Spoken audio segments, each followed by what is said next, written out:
मस्तान नाका ते विक्रमगड तहसीलदार कार्यालयावर 23 किलोमीटर पायी चालत लॉंग मार्च। पालघर जिल्ह्यातील रोहयो मजुरांची तब्बल 52 कोटी 45 लाख रुपयांची थकीत मजुरी तातडीने मिळावी।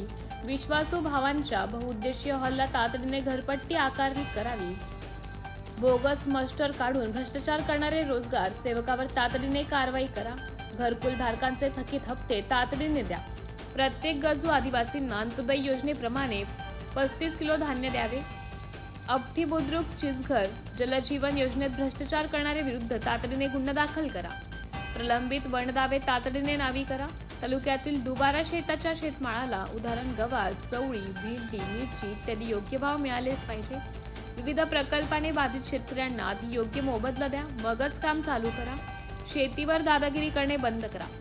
आदिवासी पाड्यात तातडीने वीज कनेक्शन द्या अशा विविध मागण्यांसाठी हा मोर्चा काढण्यात आला होता। MTV न्यूज साठी प्रतिनिधी ऋषिकेश जाधव, पालघर।